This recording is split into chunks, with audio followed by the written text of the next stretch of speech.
So what is it? Recently, Dove released a new set of emojis with curly hair. Mm-hmm. I haven't personally seen them properly. Like, I haven't. No, they're alright. You downloaded them? I downloaded them, then I deleted them because it just wasn't helping my life. So why did you download them? Because I wanted to see what they look like, to see like the different kind of what kind of representations they had. Is it just white? No. Oh, they've got black girls. They've got all different kinds, like all with curly hair. What's wrong with it? Because once you have to download like a separate keyboard. It's not just goes into your normal keyboard. Okay. It's like a separate one. I was like, you know what? I'm gonna have to change the way I type. This is long. Goodbye. But do they look? Are they like? Yeah, they're cool. They've got the moving ones as well. So if you want to change that, that's your. Yeah, you can do it. It's cool. But I was just like, all this new keyboard. The letters are different now, so they're closer. But it's interesting that Dove's done that because I'm so like funny about Dove. Is it more like what's their thing behind it? Yeah, like this whole thing about the love your curls and basically just collecting coins in their sack and just going. I just find it very interesting because where has this latest need from them come from? And it's not just them, it's other brands like, you know, mainstream brands as well. But to me, sometimes they're doing a bit too much to kind of be in the group, if that makes sense. It's like me. I love you. Hey, I like black people, so I eat Caribbean food too. I'm a black friend, twice removed. I like twice removed. Tremaine. I'm friends with Tremaine. Me and Tremaine go way back to 2 weeks ago. Remember him? I saw him on the bus stop. Yeah. Said hi one time. Let's say hi back. Actually, I held my bag. I held my bag while he was past, but yeah. It's like we're doing hair products with curly hair now. We've now got emojis. It's like okay, I love the idea of it. I love the concept of it. But why has no one else thought of this? And if maybe someone did and never went to fruition. I don't know. But I just feel like sometimes they're doing a. Are we supposed to be like, yes, this is what I feel like. Like, even when the black emojis came out, why we were all celebrating? Yeah, we're included now.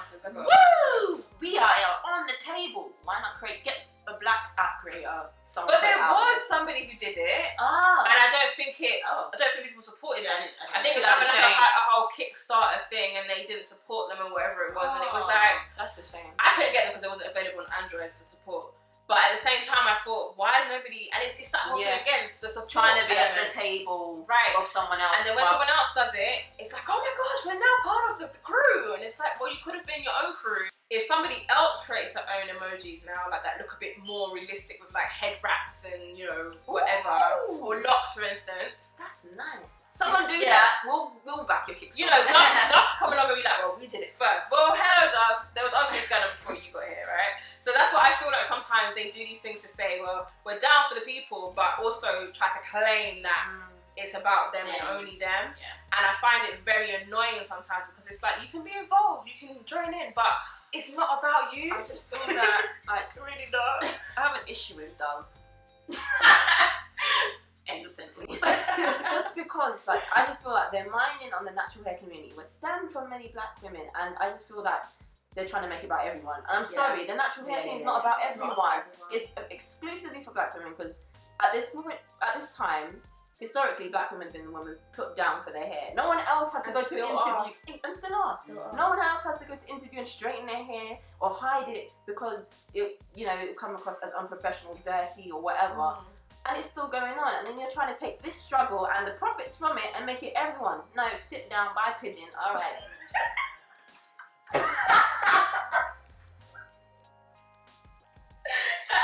Sorry. No, but I completely agree with you because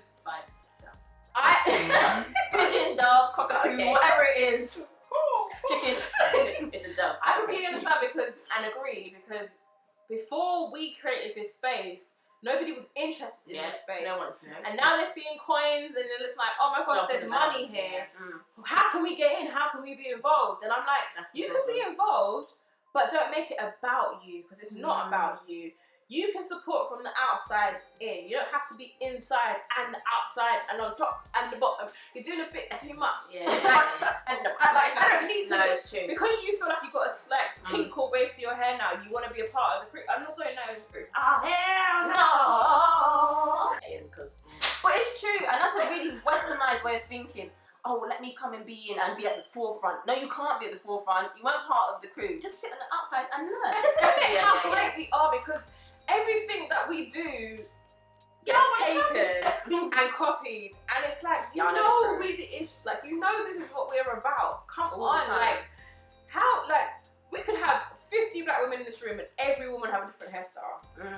This is just who we are. We're creative. At work all the time. Jen, your hair's different. But always really isn't. Your hair's different the next day. Yeah. You've got so many styles. Well, yeah, don't you? I feel like, okay, I don't feel we should have to apologize or invite people into a space that we've created for ourselves.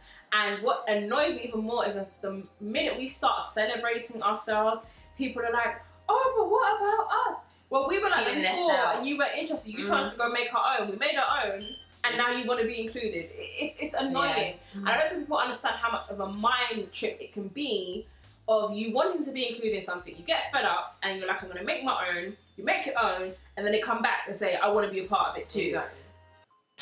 But what other culture does that though? You go, imagine me going to Tibet or whatever, or somewhere place in East Asia and joining the monks. I can't go and take that and be at the forefront. That's not my culture. Yeah. I can't do that. That's nothing to do with me. You can't walk, and I wouldn't into even those expect to. I wouldn't even ask to, because you have that respect. Yeah. There's no respect for us as a culture as well. They feel like anything we do, everyone wants to do it. Because you can go into that space and want to learn and understand. That's different. And you go in there, you get the education or the information you want, and that's it. But you can't go in there and then start changing things. Because who are you? Claiming things. Hello. Who are you to say this is yours or this is what I think should happen? But also, not no one, but a lot of people don't then correct them and be like, well, hang on a second, this ain't right. And it's that co-sign thing that we tend to do. You have to be able to come in and respect things that have been there before you. Who are you to say, I want to change this, I want to move this? Or it's like someone coming to your house and be like, I don't know where your sofas are, I want to move them. And you're like, but wait a minute, I've been living here for how many years? And you just come to my house and just move it. How do you do that and feel it's okay to do that? And that is what's happening. People are coming in and saying, hold up, I don't like this, can we change it please? And I'm like, well, it's been working for us, we're fine over here. And especially when it comes to like natural hair and stuff, or women, I feel like as soon as then we pick up on it or say something about it, it's like, the angry black woman, or you have a problem. And it's just do you know what I mean? Anybody else, it's not an issue. And I find it's hard, the fact that we can't even defend ourselves, or our anger is allowed. It's like, why are you angry? Or why should I not be angry? Yeah. For the same example, you come in my house and move my furniture and you want to sit there and be like, cool. Okay. I'm sorry, you just come in my house and move my furniture and you want me to be cool? Yeah. No, it doesn't happen like that. And I feel sometimes we need to be a bit more upset sometimes with things and stop being so passive and so laid back and be like, it's okay, it's not hurting no one, it's okay, it's fine. Like, okay, yeah, nobody died, it didn't hurt anybody. Someone gonna die. Someone about to die today. You're gonna learn today. You're gonna learn. It's about levels of respect.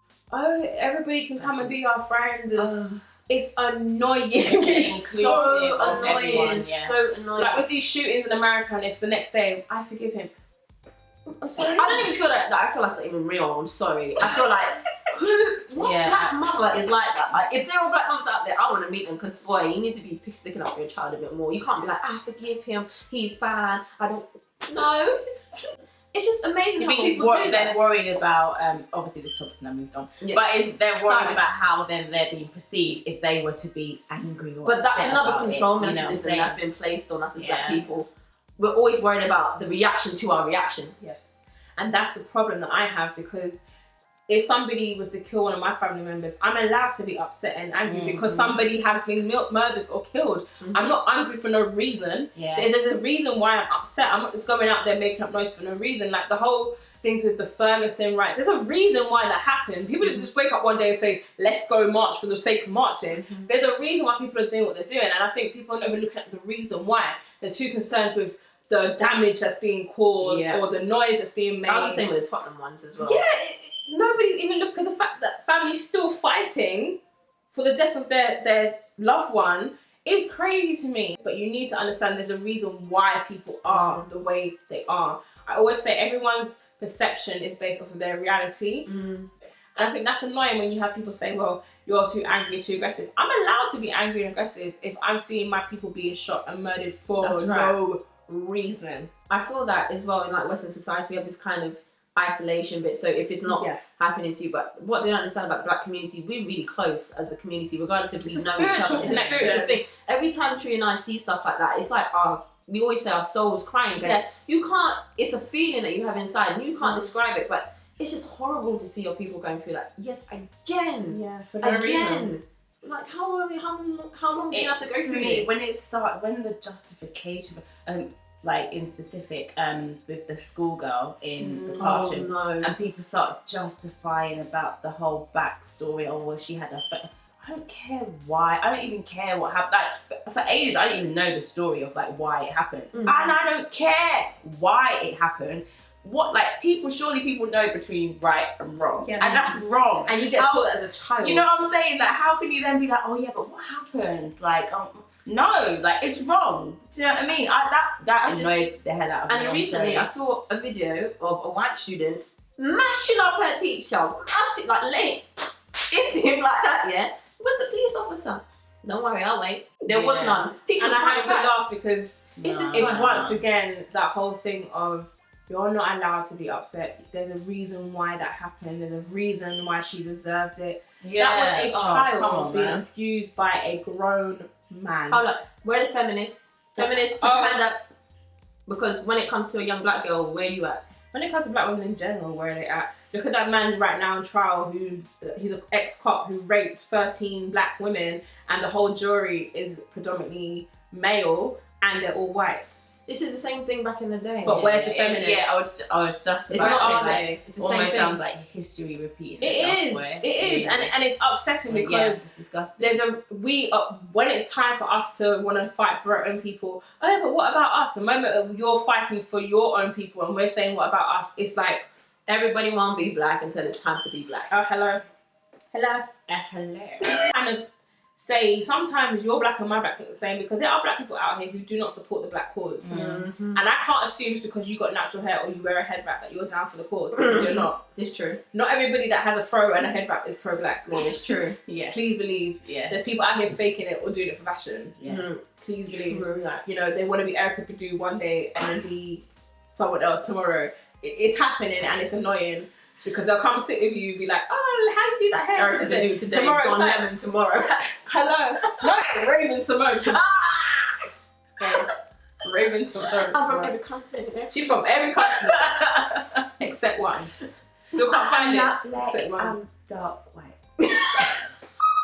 Stop it. And she looks like a bird. And she wouldn't hire Don Lemon because his name's got something to do with fruit, like watermelon. Even though she has a Simone with her. Simone. What even happened to the petition? I didn't really follow that through, but I just saw it and then. Listen, why are you? Like I said, stop giving the show views. This woman is going to do what she wants to do, and if they fire her, they'll find someone else to do what she's doing. There's always a coon out there, okay? They run around all the time. Like I said, there'll be Erica Badu one day and Raven tomorrow. They're all out here. It's not a problem finding them. It's really not a problem. So you creating this petition is not solving anything, because once again, you can be using the energy into something else. And you're sitting there so concerned about this one woman. She's got her own demons that she's clearly going through and her own problems that she's going through. That's got nothing to do with me. I don't need the energy. I don't want to intoxicate and be full of what she's going through. Let her sit there with her bird hair and do what she's doing. Look like a parakeet or a Pikachu, wherever she wants to be. And let her sit there in the zoo and get on with her bird. Yeah, her name's Raven. She's named after a bird. Who is she to talk? And then she was talking about names and ghetto names. But your name's Raven. Simone with a hyphen and a Simone. And you know she won't want no Simone. She's got Raven Simone. Even her dad wasn't even down for her. Her dad was like, hey, my child, bye. In the case of 35-year-old Raven Simone, you are not the father. Okay, bye. Thank you. I've been trying to say this for a long time. Yeah. Just. Her dad was just like, pause. She's the one who's coming in. He's like, you're on your own with this one, baby. You on so your we own. love her daily, but sometimes we don't know who she is. We try and try. We try. Oh my God, I didn't get it. Maybe Rachel and Raven are related. What sense? They both don't know who they is. Rachel. Oh, that's what I mean. No, that's what I'm looking at her like. What? Listen, I really feel like I missed something. I looked at the Rachel Dolezal. That fool. Did you see her on the reel? oh. I didn't even watch it. I'm not giving no views that. No, you have. It's the way they read her. And what was the clip where the woman was like, so the baby's black or something? No, she's pregnant right now.